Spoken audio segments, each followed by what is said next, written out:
Hello friends, आप देख रहे हैं यूट्यूब चैनल जिसमें आज हम आपको आगे के टायर में किस प्रकार से बबलिंग होती है उसके बारे में बताने जा रहे हैं। बबलिंग दो तीन प्रकार से होती है।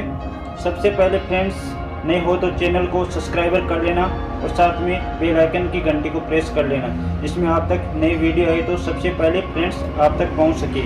इसके बारे में फ्रेंड्स हम बात करने जा रहे थे आगे की व्हील के बारे में, जो किस प्रकार से बबलिंग करता है। कई बार आगे हमारे शॉकर होते हैं, उसमें एक साइड से ऑयल का माप कम होने की वजह से भी या ऑयल लीकेज होने की वजह से उसमें एक साइड से हमारा टायर कटने लगता है और एक साइड से खींच के चलने लगती है। या कई बार ऐसा हो जाता है कि हमारे को व्हील के अंदर जो व्हील में हमारे को एक साइड से दिखाई देता है कि उसका एक साइड का हिस्सा ऊपर उठ जाता है। जब कम हवा होने से एलॉय के किसी गड्ढे में गिरने या कभी स्पीड ब्रेकर पर कभी अचानक एलॉय के भाग के लग जाने से एलॉय के भाग का टूट जाना या उसमें बेंड पड़ जाना हो जाता है। फ्रेंड्स, हमें ध्यान रखना होता है, कभी हम पंचर बनवाते हैं तो उस टाइम भी टायर के ये लाइन के चारों तरफ से सही फिटिंग नहीं होने से हमारा टायर में बबलिंग की समस्या हो जाती है। हमेशा ध्यान रखें कि टायर का पंचर बनवाते या निकलवाते समय टायर सही प्रकार से उस लाइन का हमेशा ध्यान रखना होता है और सही से टायर का फिटिंग करवाइए। टायर का कहीं से खुला हुआ नहीं होना चाहिए। कई बार हमें देखने को मिलता है कि ट्यूब में एक जगह से उसका टायर को बाहर खुला हुआ दिखाई देता है, इससे टायर में बबलिंग की समस्या हो जाती है। इसी के साथ में इस लाइनिंग का हमेशा हमारे को जब भी टायर पंचर बनवाते हैं तो इसका ये हमारे एलॉय व्हील के नज़दीक में जो लाइनिंग दिखाई देती है चारों तरफ, उसका हमेशा ध्यान रखना होता है। और हमारे को ऐसे करके हमारे टायर घुमा के देख लेना चाहिए कि कहीं पर बबलिंग तो नहीं हो रही है। इससे हम घुमाते हैं तो हमारे व्हील का पता चलता है बेंड का। अगर बेंड पड़ जाता है तो हमारे को व्हील में पता लग जाता है और साथ में ही हमारे ये टायर का कहीं से भी घिसाव हो जाता है, एक साइड से घिस जाता है तो उसका भी हमारे को ध्यान रखना होता है, क्योंकि हैंडल के लोअर टी में बेंड होने से एक साइड से आगे का टायर अपना घिस जाता है। उसके बाद हमेशा हमारे टायर एक साइड से घिसने लगता है। ये हमारे चारों तरफ से एलॉय व्हील की इस लाइनिंग का हमेशा ध्यान रखना चाहिए, जिससे हमारी कभी भी समस्या न हो। इसी के साथ में हमारे को आगे ध्यान में रखते हुए हमारे को ये अपना बैलेंसिंग में टायर चलना चाहिए।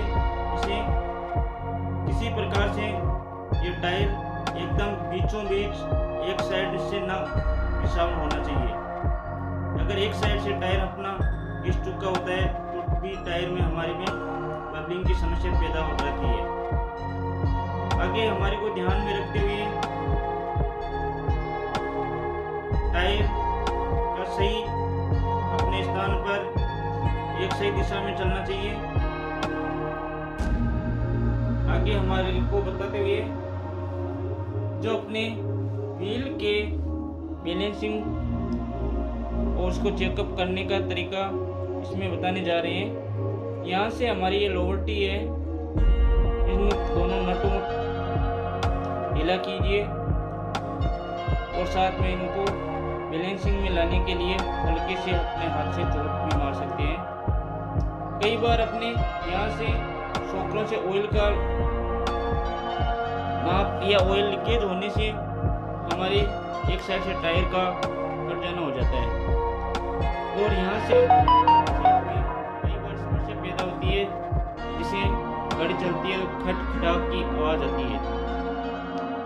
हमारे को ध्यान में रखते हुए इन सभी बातों को ध्यान में रखना चाहिए। अगर अपने कौन सेट में प्रॉब्लम हो तो ध्यान में रखना है कि हमारा एक जगह हैंडल को लाने पर जब 90 डिग्री सेंटर में लाएंगे उस टाइम पर एक स्थान पर ये चुंबक की तरह पकड़ने लगता है। इसको हम आराम से छोड़ते हैं तो दोनों साइड में राइट और लेफ्ट में अपने आसान तरीके से जाना चाहिए। अन्यथा कई बार ऐसे एक जगह स्थान पर पकड़ने से हैंडल की, जैसे हम कभी गाड़ी के पास में क्रॉसिंग करते हैं तो लगता है कि हम उसमें गिरेंगे, क्योंकि हैंडल में ये अपना एक स्थान पर पकड़ने होता है। इसका सही संतुलन बनाए रखने के लिए हमारे को ये अपना फोन सेट अच्छी प्रकार से वर्किंग करना जरूरी होता है। अन्यथा जब भी हम अपनी गाड़ियों के पास से गाड़ी को क्रॉस करते हैं तो उसमें लगता है कि हम उसके हवा के वेग के साथ में उसके अंदर हम जा सकते हैं, और हमारे साथ में कई बार हादसा भी हो जाता है। हमेशा ध्यान में रखते हुए फोन सेट का भी ध्यान रखना चाहिए साथ साथ में।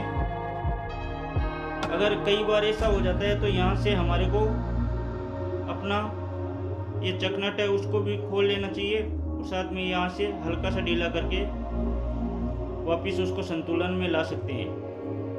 इसी के साथ में आगे बताते हुए आपको हमेशा एलॉय व्हील, टायर, ट्यूब इन सभी का ध्यान में रखना चाहिए।